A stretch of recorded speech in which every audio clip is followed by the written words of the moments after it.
කතා කරන්න සමගාමී සමීකරණ විසඳන විදිිය ගැන කෙටියම කියනවා සමගාමි සමීකරණයක් විශ්නනවා කියලා අපි කරන්නේ ගොක් මහරි දන්නති පදක හොයන එක.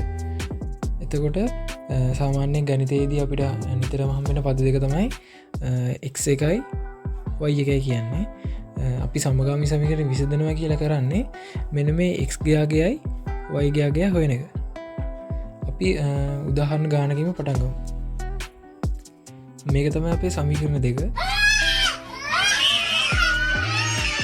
අපි දැන් බලමු කොහොමද මේ සමීකරණ පද්ධතිය විසඳලා මෙන්න මේ දන්නේ නැති පද දෙකට උත්තර හොයන්න කොහොමද කියලා. මම කලින් කිව්වා වගේ අපි අර x සහ y පද දෙක මේ සමීකරණ මේ නොදන්න පද දෙකට ආදිශ කරගෙන බලමු. අපි මේකට දාගමු x කියලා. අපි මේකට දාගමු y කියලා. දැන් අපිට මේ සමීකරණ දෙක දිහා බැලුවට පස්සේ මොකද්ද පේන්නේ? අනේ දැන් මම මේ සමීකරණ දෙක පිට ඇහැට හුරු විදියට ලියාගෙන තියෙන්නේ. අපි දැන් බලමු මේක විසඳන්නේ කොහොමද කියලා. මේ දෙකෙන් මම මේකට දාගන්නවා පළවෙනි සමීකරණ කියලා. මේකට දාගන්නවා දෙවෙනි සමීකරණ කියලා. දැන් අපේ අරමුණ තමයි කොහොම හරි මේ දන්නේ නැති x පදය y පදය හොයාගන්න එක. ඕකේ. අපි සමගාමී සමීකරණ විසඳනකොට කරන්නේ දැන් අපිට මෙතන පද දෙකක් තියෙනවානේ. ඒ අපි මේ අපිට පද දෙකක් තියෙද්දි උත්තරයක් හොයන්න බෑ. ඒක නිසා අපි මේ සමීකරණ දෙක පාවිච්චි කරලා අපි කොහොම හරි මේ සමීකරණ දෙකෙන් එක සමීකරණයක් හදාගන්නවා එක පදයක් විතරක් ඉතිරි වෙන විදියට. මම ඒක කොහොමද කරන්නේ කියලා දෙන්නම්. මෙහෙම සමීකරණ දෙකක් දුන්නට පස්සේ ඉස්සෙල්ලම් බලන්න මේ දීලා තියෙන x හරි y හරි සංගුණක පදවලින් සමීකරණ දෙකේ මොනවා හරි සමාන වෙනවද කියලා. දැන් අපි මෙතන x සංගුණක පද ගැන සැලකුවොත් පළවෙනි සමීකරණයේ x ගේ සංගුණකය 2යි දෙවෙනි සමීකරණයේදී x ගේ සංගුණකය 4යි. සමාන නැහැ. ඊළඟට අපි බලනවා y ගැන. මෙතෙන්දී පළවෙනි සමීකරණයේදී y ගේ සංගුණකය 3යි දෙවෙනි සමීකරණයේදී y ගේ සංගුණකය 7යි. ඒ දෙක සමානත් නැහැනේ. දැන් අපි මෙහෙම උදාහරණයක් ගත්තොත් 2x ධන 7y සමානයි 10 වගේ. මේක 3 කියලා දාගත්තොත් අපි මේ සමීකරණය නොසලකා හරිමු. හරි මේ වෙලාවට please no උදාහරණ විදියට මේ සමීකරණේ විතරක් ගමු. මෙහෙම තිබ්බනම් එතකොට අපි දැන් අර කලින් ක්‍රමයටම බලනවා x ගේ සංගුණකයි y ගේ සංගුණකයි ගැන. ඉස්සෙල්ලම බලනවා x ගේ සංගුණකය ගැන. එතකොට පළවෙනි සමීකරණය x ගේ සංගුණකය 2යි. ඊළඟට තුන්වෙනි සමීකරණය ගත්තට පස්සේ x ගේ සංගුණකය 2යි. ඔන්න සමාන වෙලා. එතකොට අපිට කෙලින්ම මේ තුන්වෙනි සමීකරණය පළවෙනි සමීකරණය අඩු කරාට පස්සේ මෙන්න මේ 2x කියන මුළු පදේම අයින් කරගන්න පුළුවන් නේද? මොකද 2x ගෙන් 2x අඩු වුණාට පස්සේ බිඳුව සංගුණක සමානයි. එතකොට අපි ඊළඟ පියවර ලියුවොත් එතෙන්දී එන්නේ 2x ගෙන් 2x අඩු වුණාට පස්සේ බිඳුවයි එකතු කිරීම 7y ගෙන් 3y අඩු වුණාට පස්සේ මේ පියවර ලියමු 7y අඩු කිරීම 3y සමානයි 10 අඩු කිරීම 4. එතනින් එනවා අපිට 7y ගෙන් 3y අඩු කරාට පස්සේ 4y සමානයි 10න් 4ක් ගියා 6යි. මේකෙන් අපිට y යුක්ත කරලා දෙපැත්ත y යුක්ත කරන්නේ මේ සමීකරණේ දෙපැත්තම බෙදනවා 4ෙන්. ඊළඟට අපිට y ට උත්තරයක් එනවා 6 බෙදීම 4යි. 6 බෙදීම 4 කියන්නේ දෙකෙන් කැපුවට පස්සේ 3 බෙදීම 2යි. ඒ කියන්නේ 1.5යි. අපි දැන් අපේ ගානට යමුකෝ. දැන් මේ අපේ සමීකරණ දෙකේ x ගේ සංගුණකවත් y ගේ සංගුණකවත් කිසිම මොහොතක සමාන නැහැනේ. ඒක හින්දා අපි කරන්න ඕන මේ සමීකරණ දෙක කොහොම හරි වෙනස් කරගන්න ඕනේ. ඒ කියන්නේ අපි දැන් මෙතන 2x තියෙනවා මෙතන තියෙන 4x නේ. අපි එතකොට මේ මොකක්ම හරි සමීකරණයක් මේ කියන්නේ සමීකරණ දෙකේම එකම සංගුණකයක් වෙන විදිහට අපි හදාගන්නවා. ඒ කියන්නේ මෙතන සංගුණකයේ තියෙන x ගේ 4යිනේ. ඒක හින්දා අපිට පුළුවන්නේ මෙතනත් 4 වුණොත් මේකෙන් මේක අඩු කරලා මේක කපලා දාන්න. ඇටෙත් එක්කම පලාගත්තා නම් තමයි හොඳ. ඒ වගේ තමයි අපි දැන් මෙතෙන්දි කරන්නේ අපි මේ පළවෙනි සමීකරණය තියෙනවානේ අපේ. මේ මුළු සමීකරණෙම ගුණ කරනවා දෙකෙන්. එතකොට අපි දන්නවනේ සමීකරණයක් දෙකෙන් ගුණ කරනකොට එන්නේ මොකක්ද කියලා අපි හිතමු x සමානයි 2 වගේ තිබ්බනම් අපි සමීකරණේ දෙපැත්තම දෙකෙන් ගුණ කරොත් ගුණ කිරීම 2 කරනවා වම් පැත්ත රත් කරනවා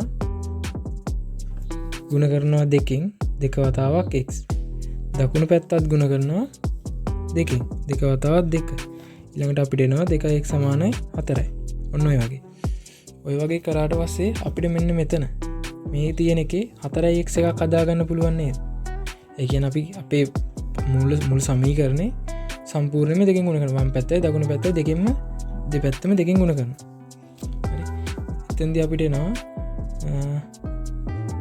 දෙක වතාවක්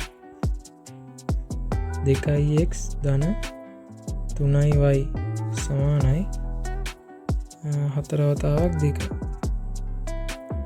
මම මේ දෙපැත්තම දෙකෙන් ගුණ කරලා තියෙනවා වෙනවනේ සමීකරණ එක පැත්තට කරන එක අනිත් පැත්තට අනිවාර්යෙන් කරනවා එතකොට දැන් මේක ප්‍රසාරණය කරලා ලියාගත්තොත් 2x වතාවක් 2x 4x 3y වතාවක් 2 6y සමානයි 4 වතාවක් 2 8යි මම මේක දාගන්නවා තුන්වෙනි සමීකරණය විදියට හරිනේ දැන් ඔන්න අපේ සමීකරණය තියෙනවා පළවෙනි සමීකරණේ දෙවෙනි සමීකරණේ තුන්වෙනි සමීකරණය nice දැන් පේනවනේ අපි ලියාගත්ත පළවෙනි සමීකරණේ අපි දෙවෙනි තුන්වෙනි සමීකරණ විදියට හරවගෙන තිනවා දෙපැත්තම දෙකින් ගුණ කරලා එතකොට අපිට දැන් ඇත්තටම අපේ තිබ්බ මුල් සමීකරණය වැඩක් නැහැ අපි ඒක දෙකෙන් ගුණ කරලා අලුත් සමීකරණයක් හදාගත්තනේ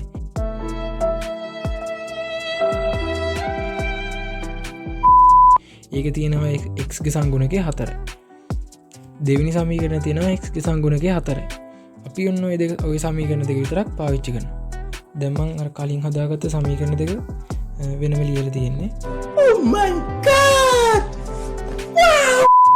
ඒකේ අපි තුන්වෙනි සමීකරණය තමයි අලුතෙන් හදාගත්තේ අපි දැන් බැලුවා තුන්වෙනි සමීකරණේ x ගේ සංගුණකයයි 4 දෙවෙනි සමීකරණේ x ගේ සංගුණකයයි සමානයි නේද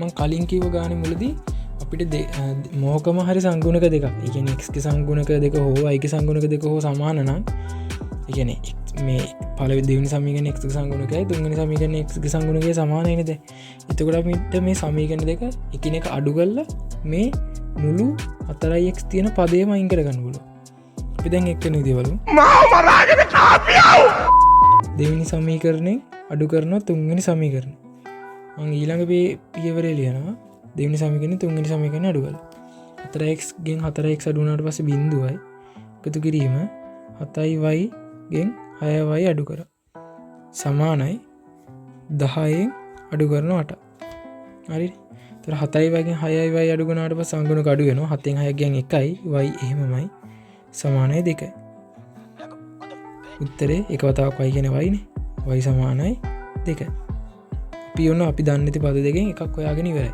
y සමානයි 2යි ඊළඟට අපි බලන්න ඕන අපි දැන් දන්නේ නැති පදෙන් එකක් හෙව්වනේ එතකොට තව පදයක් ඉදිරියට තියෙනවා x පදේ ඒක අපිට x පදේ හොයන්න පුළුවන් ක්‍රම දෙකක් තියෙනවා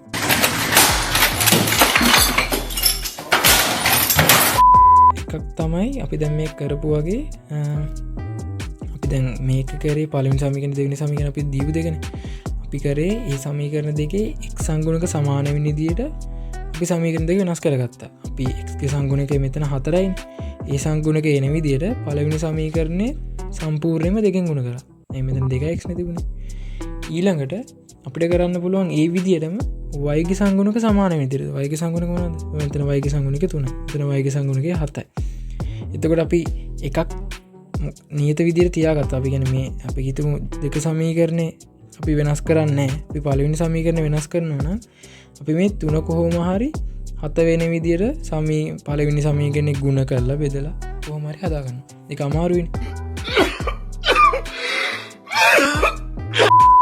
ඒක හින්දා ඔයගොල්ලෝ ලේසියෙන් කරන් තියෙන ක්‍රමය තමයි අපි දැන් මෙතන එකක් හොයාගත්තනේ y ගේ අගය හොයාගත්තා කෙලින්ම අපිට ගානේ මුලදී දීලා තියෙනවානේ සමීකරණ දෙකක් මේ සමීකරණ දෙක ඒ සමීකරණ දෙකෙන් කැමති එකකට ආදේශ කරා අපි ගමුකෝ මේ පොඩි සමීකරණ පළවෙනි සමීකරණේ පොඩි වගේ ඒක ගමු 2x ධන 3y සමානයි 4යි මම ලියා ගන්න 2x එකතු කිරීම 3y සමානයි 4යි දැන් අපි y ගේ අගය දන්නවා මේ තියෙ y සමානයි 2යි දැන් අපි y ගේ අගය මෙන්න මේ සමීකරණයට ආදේශ කරන්නේ 2x එකතු කිරීම 3 වතාවක් 2 සමානයි 4යි 2x එකතු කිරීම 6 සමානයි 4.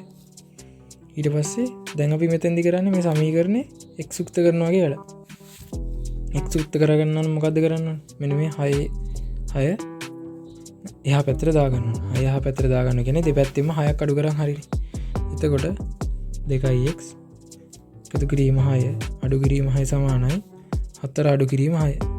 දෙපැත්තෙම 6ක් අඩු කරා. එක පැත්තකට කරන දේ අනිවාර්යෙන් අනිත් පැත්තටත් කරන්න ඕනේ. සමීකරණය. ඒක මතක තියාගන්න කොයිලාක පටලවා ගන්න එපා.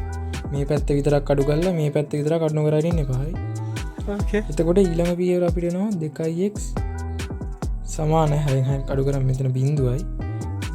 4න් 6ක් ගියාට පස්සේ ඍණ 2යි. මේ 4න් 6ක් අඩු කරන්න බෑනේ. එතකොට අපි 6න් 4ක් අඩු කරලා 2 දැම්මා. මෙතන තියෙන ඍණ ලකුණ දැන්. ඊළඟට 2x නේ මෙතන තියෙන්නේ. අපි x තනි කරගන්න. x තනි කරගන්න මොකද්ද කරන්නේ? සමීකරණ දෙපැත්තම දෙකෙන් බෙදනවා. ඇයි මෙතන සංගුණක 2යි නේ තියෙන්නේ. අපිට මේ දෙක කරදරයන්නේ x උත්තරය. අපි දෙපැත්තම දෙකෙන් බෙදනවා. එතකොට මම ඊළඟ පියවරේ උත්තරය ලියනවා. මේ පැත්ත දෙකෙන් බෙදීම 2x බෙදීම 2 සමානයි ඍණ 2 බෙදීම 2. ඊළඟට දැන් මේ වම් පැත්ත ගත්තට පස්සේ 2x බෙදීම 2 කියන්නේ මේ සංගුණක 2ට 2 කැපිලා යනවා. එතකොට x සමානයි ඍණ 2 බෙදීම 2. මේක ලියාගමුකෝ. ඍණ 1 වතාවක් 2 බෙදීම 2 නෙවෙයි තියෙන්නේ. එතකොට x සමානයි ඍණ 1 වතාවක් 2 බෙදීම 2 කියන්නේ 1යි. හරි. එතකොට x සමානයි ඍණ 1 වතාවක් ධන 1. ඍණයි ධනයි ගුණ වුණාට පස්සේ එන්නේ ඍණ 1 වතාවක් එක 1යි. හරි. ඔන්න අපි x ගාගෙත් හොයාගෙන තියෙන්නේ. x ගාගෙත් දන්නවා y ගාගේ කලින් හොයාගත්තා 2යි. ඔයගොල්ලන්ට චෙක් කරගන්න ඕන නම් ආපු උත්තර දෙක හරියද කියලා. ආයි මේ උත්තර දෙක දැන් අපිට ඇවිල්ලා තියෙනවා x ගාගේ y ගාගේ මේ ආගයන් දෙක ගිහිල්ලා දාන්න අපේ දෙවෙනි සමීකරණයට. මෙන්න මේක. මේටි මේකට ගිහින් දාලා බලන්න චෙක් කරලා මේ පැත්තට මේ වම් පැත්තට මේ x ගාගේ y ගාගේ දැම්මට පස්සේ 10 එනවනම් ඔයාට ආපු උත්තර හරි. එහෙම එන්නේ නැත්නම් උත්තරේ වැරදි ගානයි හදලා බලන්න.